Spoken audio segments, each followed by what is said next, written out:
ଅନୁପପୁରର ପାହାଡ଼ ରାସ୍ତାରେ ବୁଲିଲା ବେଳେ ଭାରି ଥଣ୍ଡା ଲାଗୁଥିଲା। କିଛି ସମୟ ପରେ ଆମେ ସେଠୁ ପାଖ ବଜାରରେ ରହିଲୁ ଟିକେ ଚା ଫା ପିଇବା ପାଇଁ।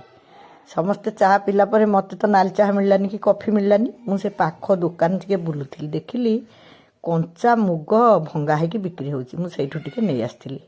କାହିଁକି ନା ଆଜି ମୁଁ ଆପଣଙ୍କୁ ମୁଗରେ ତିଆରି ଗୋଟେ ମିଠା ଦେଖେଇବି। ସେଟାକୁ କାନ୍ତି ପିଠା ବି କହନ୍ତି, ଆମେ ମୁଗ ମିଠା ବି କହୁ, ଯିଏ ଯାହା କହନ୍ତି। ଆପଣଙ୍କ ଆଡ଼େ ଯାହା କହୁଥିବେ, ଯଦି ଜାଣିଥିବେ ଭଲ କଥା।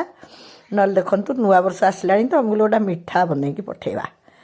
ପ୍ରଥମେ ସେ ଭଙ୍ଗା ମୁଗକୁ ମାପ କରିଦେବେ। 4 କପ୍ ମୁଗରେ 1 କପ୍ ଚାଉଳ ଭଲକି ଧୋଇକି ବତୁରେଇ ଦେବେ। 4 ଘଣ୍ଟା ପାଇଁ ବତୁରେଇବେ। ବତୁରେଇକି ତାକୁ ଭଲକି ଧୋଇଦେବେ, ଯେମିତି ଆମର ବିରି ଧୁଆ ହୁଏ ସେମିତି ଧୋଇଲେ ମୁଗରୁ ଚୋପା ଛାଡ଼ିଯିବ। ଆପଣ ଯେଉଁ ବଜାରରେ ମିଳୁଛି ଫାଳ ମୁଗ ଡାଲି ବି ଆଣିକି କରିପାରିବେ, କିନ୍ତୁ ଭଜା ହେଇନଥିବ। କଞ୍ଚା ମୁଗ ଡାଲି ବି ଆଣି କରିପାରିବେ, କିନ୍ତୁ ଏ କଞ୍ଚା ମୁଗଟା ବେଶୀ ବାସ୍ନା, ଚୋପା ସହିତ ତ ମୁଁ ସେଥିପାଇଁ ଆଣିଥିଲି। ତାକୁ ବାଟିଦେଲି। ବାଟି ଦେଇକି ଟିକେ କଡ଼େଇରେ 4ଟା ଗୁଜୁରାତି ଆଗ ଭାଜିକି କାଢ଼ି ଦେଇଛି। ସେଠି ଟିକେ ପାଣି ଦେଇଦେଲି, ଟିକେ ଗୁଡ଼ ଆଉ ଲୁଣ ଦେଇଦେଲି। ଆଉ ସେଇ ଯେଉଁ ବଟାକୁ ତା ଦେହରେ ଆମେ ଯେମିତି ବଟା ମଣ୍ଡା କଲେ ଯେମିତି ଜନ୍ତନ୍ତି, ତା ଦେହରେ ଜନ୍ତି ଦେଲି। ଜନ୍ତନି ହେଇ ଆସିଲା ବେଳକୁ 1 ଚାମଚ ଗୁଆ ଘିଅ ପକାଇଦେବେ। ଯଦି ଗୁଆ ଘିଅ ନଥିବ ଆପଣ ରିଫାଇନ୍ ବି ପକାଇ ପାରିବେ, ଡାଲଡା ଘିଅ ବି ପକାଇ ପାରିବେ। ତାକୁ ଭଲକି ଜନ୍ତି ଦେବେ। ଗୋଟେ ଥାଳି ଦେହରେ ଟିକେ ତେଲିଆ ଜିନିଷ, ମୁଁ ଟିକେ ଗୁଆ ଘିଅ ମାରିଦେଇଛି, ବାସ୍ନାଟା ଭଲ ହେବ। ଦେଇକି ତାକୁ ତା ଦେହରେ ଖେଳେଇ ଦେବେ। ଯେଉଁ ସୁଜି ଉପମା ମିଠା ସୁଜି କଲାବେଳେ ବି ଏମିତି ଖେଳେଇକି କଟାଯାଏ, ଏମିତି ଖେଳେଇ ଦେବେ।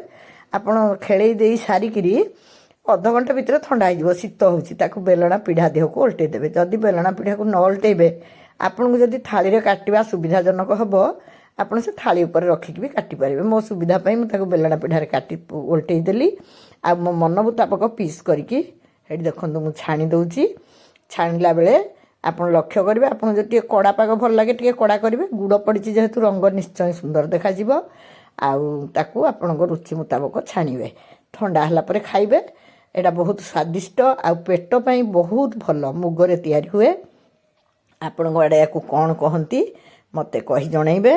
ଏଇଟା ନୂଆ ବର୍ଷରେ ଆପଣମାନେ କରିକି ଖାଇବେ ବୋଲି ମୁଁ 2 ଦିନ ଆଗରୁ କରିକି ପଠାଉଛି। ମୋର ଏଇଟା ପ୍ରିୟ ପିଠା। ଆପଣମାନଙ୍କୁ କାହାକୁ ଭଲ ଲାଗେ ଜଣାଇବେ, ଆଉ ନିଶ୍ଚୟ ବନେଇକି ଖାଇବେ।